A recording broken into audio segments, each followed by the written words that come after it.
चलिए हम लोग आज शुरू करते हैं अकाउंटिंग। क्या पढ़ना है? अकाउंटिंग। अकाउंटिंग का बेसिक कंसेप्ट पढ़ेंगे। ठीक, ये क्लास 11th में भी काम आएगी और सीए फाउंडेशन में भी काम आएगी। ठीक है, उसमें भी बेसिक कंसेप्ट ही पढ़ाए जाते हैं। तो पढ़ने के दो तरीके हैं। ऐसे एक तो ज़्यादातर लोग क्या करते हैं, शुरू कर दिए पढ़ाना और सीधे ले जाते हैं जर्नल एंट्री पर। अब ये मत पूछना अभी कि जर्नल एंट्री क्या होती है, ये हम लोग डिस्कस करेंगे।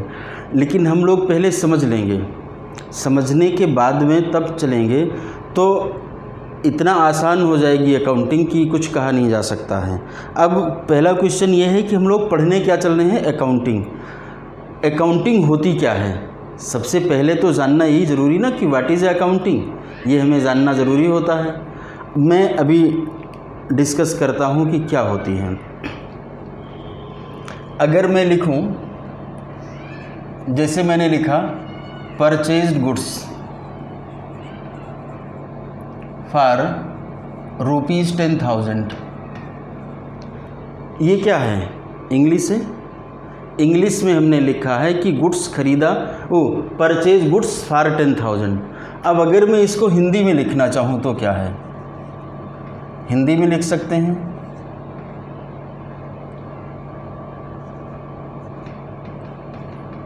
$10,000 है, 10,000 का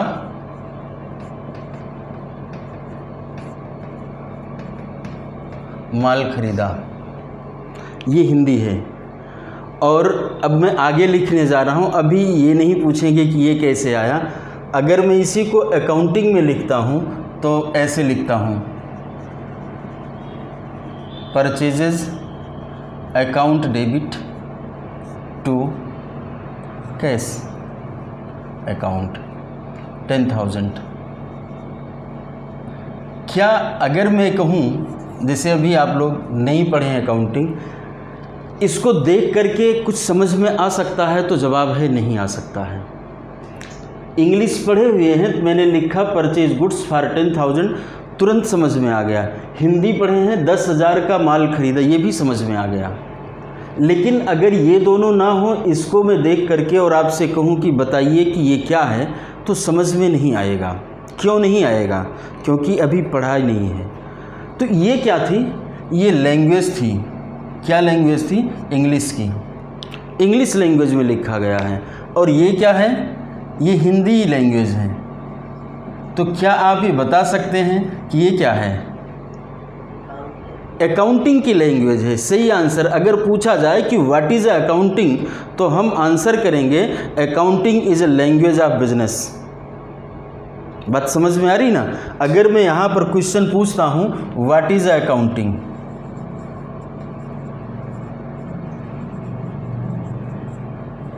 आंसर है अकाउंटिंग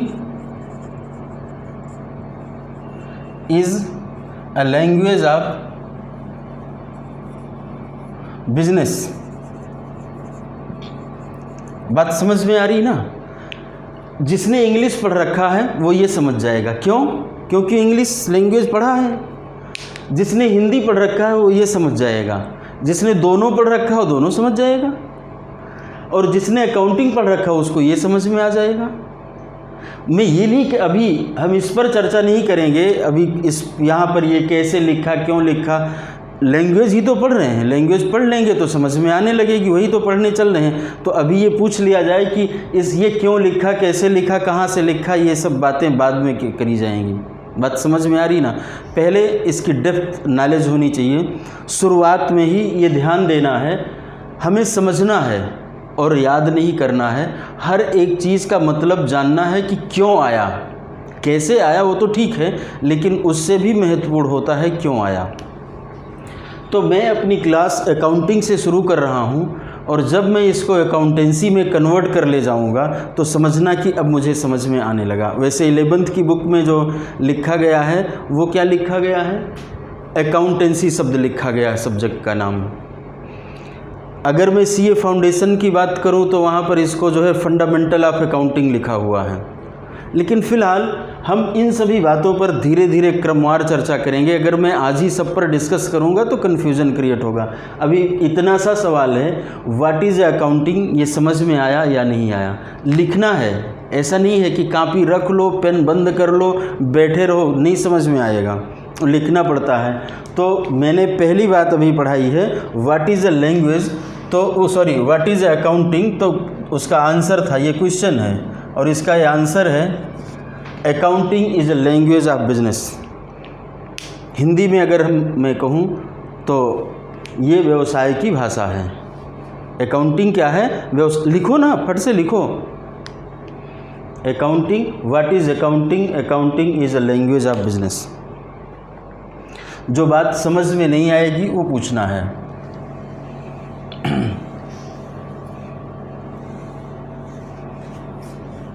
और ये मैंने जो लिखा था इसे रिकॉर्डिंग बोलते हैं, रिकॉर्ड किया जाता है अकाउंटिंग में। जो भी चीज़ें होती रिकॉर्ड, अब जो भी चीज़ें, गलत बोल दिया मैंने, जो भी चीज़ें नहीं रिकॉर्ड की जाती। रिकॉर्डिंग क्या होती? जैसे हमने लिखा था परचेज को इधर लिखा, टू कैश लिखा, परचेज अकाउंट डेबिट लिखा, टू कैश लिखा, ये क्या है? तो इस पर हम चर्चा करते हैं कैसे आता है। तो एक पहले हम कुछ लिखते हैं, समझने का प्रयास करते हैं, तो ये रिकॉर्डिंग है। अब क्वेश्चन मन में आएगा कि व्हाट इज़ अ रिकॉर्डिंग। ये जो लिखा था purchase account debit to cash, समझ में आ रहा या नहीं आ रहा उससे मतलब अभी नहीं है, वो हम बाद में समझाएंगे। तो ये क्या है? ये रिकॉर्डिंग है। अब मन में क्वेश्चन आता है कि what is a recording. Recording क्या है ये पढ़ना है। रिकॉर्डिंग क्या है? What is a recording. मैं लिखता हूँ रिकॉर्डिंग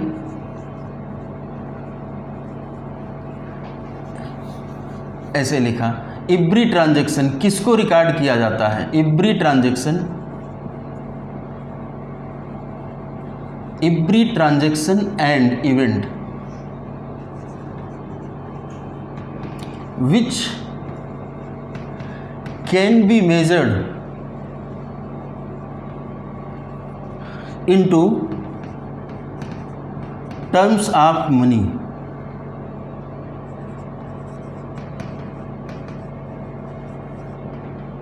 are recorded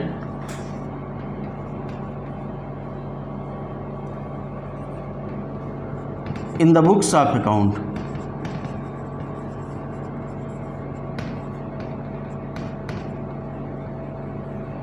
जो अकाउंट की बुक होती है उसमें हम क्या करते हैं? रिकॉर्ड करते हैं। किसको रिकॉर्ड करते हैं? Every transaction and event which can be measured. Every transaction and event which can be measured, ध्यान रखना, या तो ट्रांजैक्शन आएगा या इवेंट आएगा। मैं ऐसे भी कह सकता हूँ एवरी ट्रांजैक्शन आर इवेंट, यहाँ आर भी लगा सकते हैं।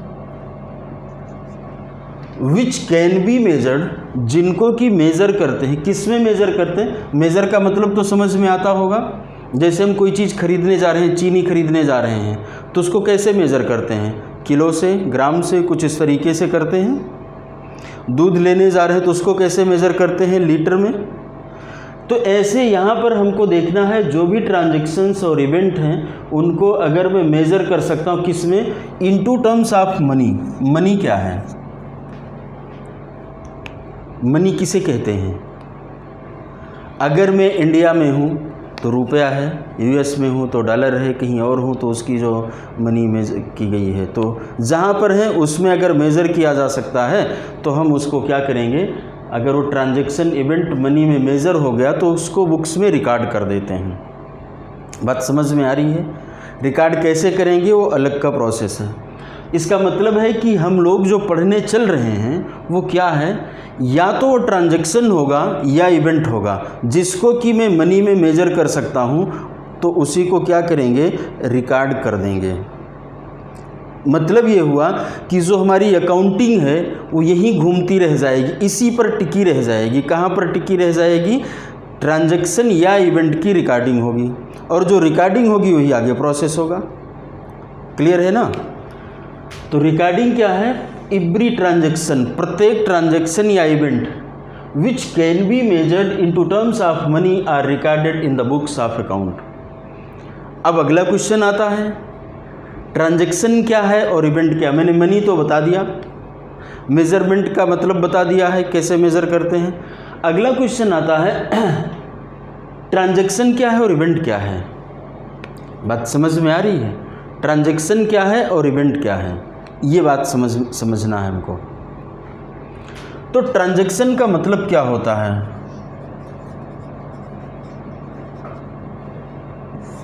अगर मैं इसको हिंदी में कहूँ तो लेन देन कहते हैं, मतलब exchange between two or more person. बात समझ में आ रही? Exchange between two or more person. Transaction का क्या मतलब हुआ, ये सब लिखना है, ये सब बहुत महत्वपूर्ण बातें हैं।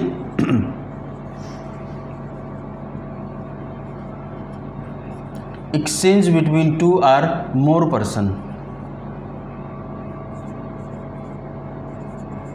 This is called transaction.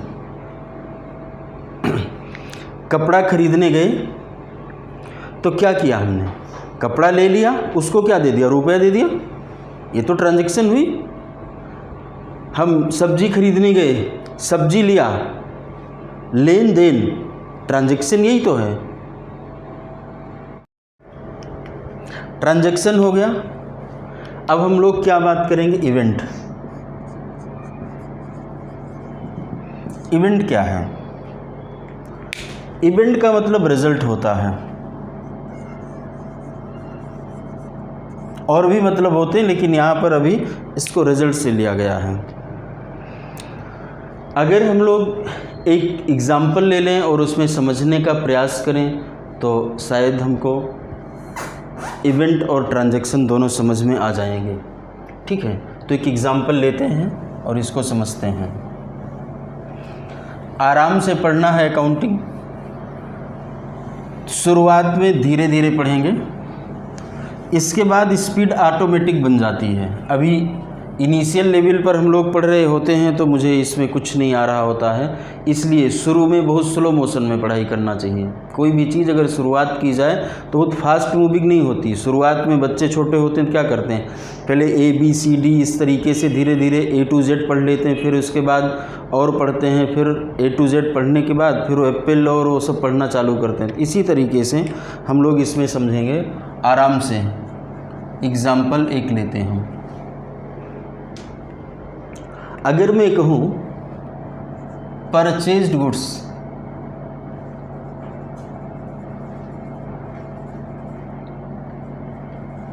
Worth ₹50,000, क्या किया, गुड्स खरीदा, कितने का खरीदा, 50,000 का, सेल कर दिया, sold goods ₹60,000, cost price 40,000, cost price 45,000। 40 भी लिख सकते हैं, ऐसा कुछ नहीं है, लिख देते हैं, नहीं तो मन में आएगा कि मिटा क्यों दिया था, एक और कन्फ्यूजन क्रिएट होता है।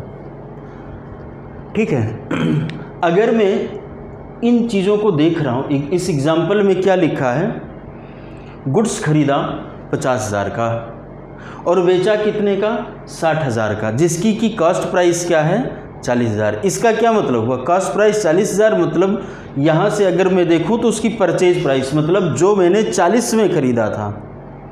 बात समझ में आ रही ना, जो गुड्स मैंने 40 में ख़रीदा था उसको कितने में बेच दिया। इससे दो रिजल्ट मुझे दिखाई दे रहे हैं। क्या रिजल्ट दिखाई दे रहे हैं, अभी रुक जाइए, पहले मैं ट्रांजैक्शन की बात कर लेता हूँ।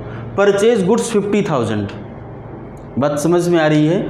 तो ये क्या हुआ, एक्सचेंज बिटवीन टू पर्सन, किसके किसके बीच का एक्सचेंज है, सेलर और परचेजर के बीच का एक्सचेंज है। एक सेलर होगा, एक परचेजर होगा, तो इसको क्या कहेंगे, एक्सचेंज कहेंगे, ट्रांजैक्शन,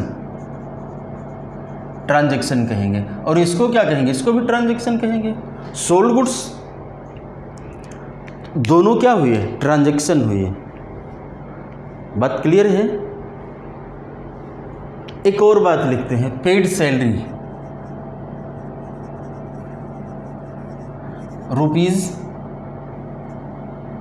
10,000, 10,000 रुपये की सैलरी दी। ये क्या है, ट्रांजैक्शन है या नहीं है? कैसे? यहाँ किस चीज़ का एक्सचेंज होना चाहिए? एक्सचेंज समझाइए, कैसे एक्सचेंज है? हाँ, मतलब उसकी सर्विसेज, एक व्यक्ति की सर्विसेज है और दूसरे की क्या है, मनी है। कुछ मुश्किल है क्या अकाउंट में? कुछ नहीं है। अकाउंटिंग एक ऐसा सब्जेक्ट है जिसमें कुछ है ही नहीं। लोग अनायास में परेशान होते हैं। अब वो समस्या है कि मैडम ने शुरू कर दिया जर्नल एंट्री, अब बच्चे उसको लिख रहे हैं, नोट कर रहे हैं और वो हो गए पागल। अब हर एंट्री के बाद ये सोचते हैं पता नहीं ये डेबिट वाला सही है कि क्रेडिट सही है कि नहीं सही है। ये सबसे बड़ी प्रॉब्लम है। और अकाउंटिंग की फील्ड में तो लॉजिक बताया ही नहीं जाता। बच्चे बेचारे रट करके किसी तरीके से एंट्री किया, सैकड़ों इलस्ट्रेशन हैं, 60-70 तो एक बुक में होंगे और उतने ही वो पीछे क्या दिया होता है उसको, क्वेश्चन जो दिए होते हैं पीछे, आंसर जो रहते हैं। अब लगे हैं बच्चे और एक सही हो गया, बहुत बड़ा प्रसन्न हो गए, अरे मैंने तीर मार दिया। कुछ नहीं मार दिया, बहुत आसान है ये। इतने में से कोई बात समझ में ना आई हो जिसको बता सकता है, और पहले दिन पढ़ रहे हो। पेड सैलरी, सैलरी का पेमेंट किया, ये क्या है? ये भी ट्रांजैक्शन है। उसकी सर्विसेज दी और उसने रुपया दिया, एक्सचेंज बिटवीन 2 पर्सन हुआ ना। अब अगर मैं कहूँ इन सभी का रिजल्ट क्या रहा है, भाई रिजल्ट भी तो देखना, इवेंट तो तभी आएगा ना। इस सभी से रिजल्ट क्या रहा है? तो देखो, रिजल्ट मैं निकालता हूँ और इसी रिजल्ट को क्या कहते हैं? इवेंट कहते हैं। इसी रिजल्ट को तो इवेंट कहते हैं। यही तो अभी हम लोगों ने डिस्कस किया था। एक्सचेंज बिटवीन 2 और more person is called transaction. हाँ बोलो ना, नहीं समझ में आ रहा तो पूछो। और रिजल्ट, इस ट्रांजैक्शन के बाद जो निकल करके रिजल्ट आया है उसको क्या कहते हैं? इवेंट कहते हैं। अब इसमें देखा जाएगा, इसने बेचा, किसने बेचा? सेल किया, जिसका भी नाम, अभी तो नाम लिखा ही नहीं हमने, 60,000 का, जिसकी कॉस्ट प्राइस कितने की थी? 40,000 की। कितना प्रॉफिट कमाया? 20,000। लेकिन अभी ये प्रॉफिट नहीं हुआ, क्यों? क्योंकि अपने ही उसी ही ऑर्गेनाइजेशन में एक व्यक्ति को सैलरी दी गई है। कितने की दी गई है? 10,000 की। तो मतलब प्रॉफिट कितने का हुआ? 10,000। ये रिजल्ट है। सभी ट्रांजैक्शंस के बाद में जो रिजल्ट निकल करके आ रहा हो क्या है? 10,000। 10,000 क्या है? प्रॉफिट। तो प्रॉफिट इज अ रिजल्ट। और अगर प्रॉफिट रिजल्ट होता है तो इसको मैं क्या कह सकता हूं? इवेंट। ठीक है, ध्यान से पढ़ लेना, टीचर यहां से शुरू नहीं करता कोई, और इसीलिए समस्या होती है। समस्या का कारण यही है अकाउंटिंग में कि हम हरदम इस चक्कर में लगे हैं, पता नहीं हमारी बैलेंस शीट टैली होगी कि नहीं टैली होगी।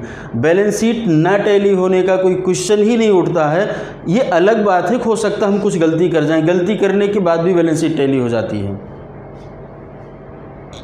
ठीक है, हम ढंग से कॉन्सेप्ट पढ़े रहेंगे तो वैसी गलती नहीं करेंगे।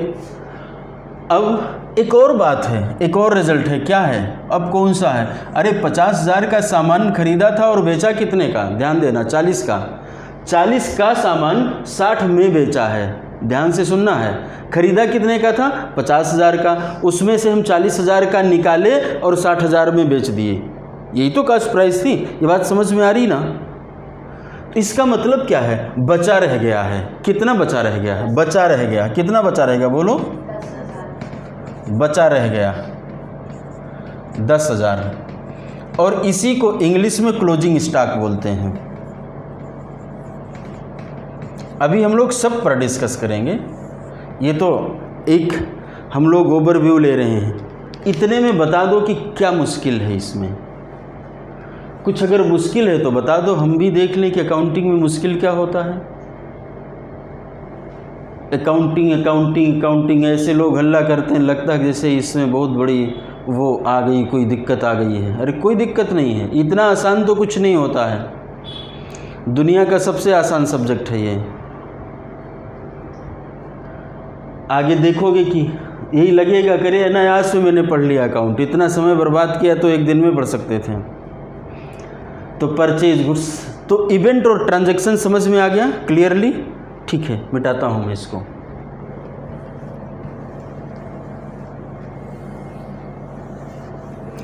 मैंने आज पहचाना क्या है?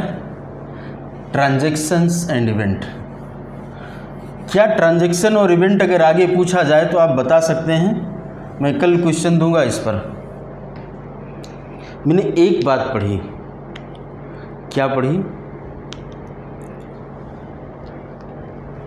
अब इसका मतलब है कि रिकॉर्डिंग करने के लिए हमारे मन में क्वेश्चन रेज होना चाहिए। कोई भी व्यक्ति आपसे पूछता है कि कोई बात बताइए और पूछा कि इसका एंट्री क्या होगी, रिकॉर्डिंग कैसे करेंगे, तो पहला क्वेश्चन अपने मन में रेज करना, अगर एक्सपर्ट अकाउंटिंग करना है तो। ऐसे नहीं बस लग गए कि डेबिट होगा क्रेडिट होगा, ये सब नहीं सोचना। अभी ये मत सोचना डेबिट क्रेडिट क्या है, चलेंगे वहाँ तब बताएंगे। लेकिन हमको ध्यान ये देना है, क्वेश्चन पूछना है। कौन सा क्वेश्चन पूछना? अभी रिकॉर्डिंग की डिफिनीशन में हम लोगों ने क्या पढ़ा? Every transaction and event. तो पहला क्वेश्चन मन में क्या आएगा? वेदर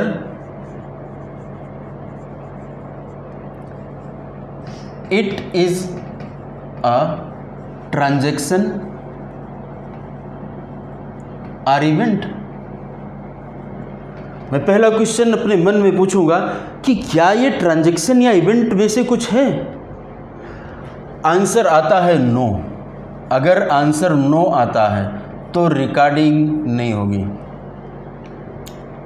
सीधी सी बात है। पहले देखेंगे कि ट्रांजैक्शन और इवेंट पहचानना आ गया है। अगर ट्रांजैक्शन और इवेंट पहचानना आ गया है तो मैं सबसे पहले जो भी कोई पूछेगा तो मैं पूछूंगा कि weather it is a transaction और इवेंट। अपने मन में, उससे नहीं पूछना है। फिर वो कहेगा कि क्या कर रहे हो तुम, ये खुद पहचानना है। हाँ नहीं तो उससे पूछ पड़ो कि ये दोनों में से कुछ है क्या? नहीं नहीं, खुद से देखना है। अगर वो कहता है एस तो क्या करेंगे? रिकॉर्डिंग कर देंगे। बहुत सही जवाब। नहीं, हाँ अब अगला चेक करेंगे क्या? Whether it can be measured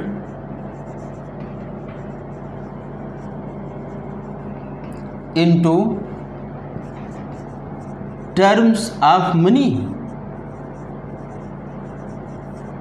वो कहता है नो तो रिकॉर्डिंग कर देंगे कि नहीं करेंगे? नहीं करेंगे। अगर वो कहता है एस तो फिर हम रिकॉर्डिंग कर देंगे। अब रिकॉर्डिंग होगी। ये तो तय कर लिया कि रिकॉर्डिंग होगी। कैसे होगी अभी इसमें टाइम लगेगा, उसी के लिए तो रूल पढ़ना होगा हम लोगों का, आगे भी कुछ चीज़ें करनी होगी। तो मेरे कहने का मतलब यह है कि अकाउंटिंग में जो प्रोसेस है, वो जो दिखने वाला प्रोसेस है, तो पहला प्रोसेस क्या होता है? रिकॉर्डिंग होती है। उससे वैसे पहले एक प्रोसेस है रिकॉग्नाइजिंग का, वो भी डिस्कस करेंगे कि रिकॉग्नाइजिंग क्या होती है। लेकिन हम अपने आप से एक क्वेश्चन पूछेंगे। क्या पूछेंगे? Whether it is a transaction or event. अगर वो कहता है नो, फिर वहीं से हम बंद कर देंगे, उसको बात ही नहीं करेंगे। पहला क्वेश्चन मनी का नहीं है, पहला क्वेश्चन किसका है? ये ध्यान रखना, ये पहले नंबर पर करना है आपको, ये दूसरे नंबर पर। वैसे अगर यहाँ से उधर भी जाओगे तो कोई दिक्कत नहीं है, लेकिन अगर वैसे ऐसे करोगे तो आसान है। क्योंकि कहीं भी नो लग गया तो रिकॉर्डिंग नहीं होगी। सीधी सी बात है। अभी हमने लिखा था, क्या लिखा था कि उसने गुड्स खरीदा, ऐसा कुछ लिखा था ना, परचेज गुड्स, ये लिखा था। तो हमने उसके नहीं, इतना नहीं लिखा था। परचेज गुड्स के बाद ये भी लिखा था कितने का है? 10,000 रुपये का। परचेज गुड्स फॉर ₹10,000 अभी लिखा था शुरुआत में ना। तो इंग्लिश में लिखा, हिंदी में लिखा और अकाउंटिंग में भी लिख लिया। लेकिन अगर मैं लिख देता परचेज गुड्स और रुक जाता, इंग्लिश में लिख लेता, हिंदी में लिख लेता, लेकिन अकाउंटिंग में मैं नहीं लिख सकता था। क्यों? क्योंकि शुरुआत ही इसकी होगी transaction and event and it can be measured if it is a transaction or event and again if it can be measured into terms of money. तो अगर मैं उसको मनी में मेज़र ही नहीं कर सकता हूँ तो फिर लिखूँगा कैसे? अभी मत सोचना कि हम ढूंढ के लाएंगे कितने का खरीदा, तब तो पूरा ही हो जाएगा ना। तो मेज़र कर लिया ना, जब मेज़र कर लेंगे तो लिख लेंगे। मतलब जो भी चीज़ मनी में नहीं लिखी गई है उसकी हम अकाउंटिंग में एंट्री नहीं करेंगे, और जो भी चीज़ नहीं, ट्रांजैक्शन या इवेंट के ही बारे में सोचना है। बात समझ में आ रही है? इतने में कोई डाउट है तो क्वेश्चन पूछ सकते हैं, या अगर नहीं है पक्का, तो हम लोगों ने आज ये पढ़ा कि रिकॉर्डिंग क्या होती है। ठीक है, रिकॉर्डिंग क्या होती है? एवरी ट्रांजैक्शन एंड मनी, मतलब रिकॉर्डिंग किसको करते हैं, वास्तव में उसने लिखा रिकॉर्डिंग क्या होती है, लेकिन रियल में तो उसका मतलब यही है कि किन चीज़ों को रिकॉर्ड किया जाता है। रिकॉर्डिंग का मतलब क्या है? तो every transaction and money which can be measured into terms of money, an event which can be measured into terms of money are recorded in the books of account। और जब हम रिकॉर्ड कर देंगे, इसके बाद क्या करते हैं, फिर आगे का प्रोसेस होता है अकाउंटिंग में। इसके पहले कुछ अकाउंटिंग में शुरुआत होती ही नहीं है, लेकिन हमें अभी रिकॉर्डिंग करने के लिए कुछ समय लगेगा। एक क्लास में नहीं आएंगे हम रिकॉर्डिंग पर, अभी कुछ टाइम खर्च करेंगे हमको पहले समझने के लिए, अपनी फाउंडेशन मजबूत बनाने के लिए। ठीक है, तो आज के लिए इतना ही। अगर वीडियो अच्छी लगी है आप लोगों को तो शेयर और लाइक ज़रूर करेंगे।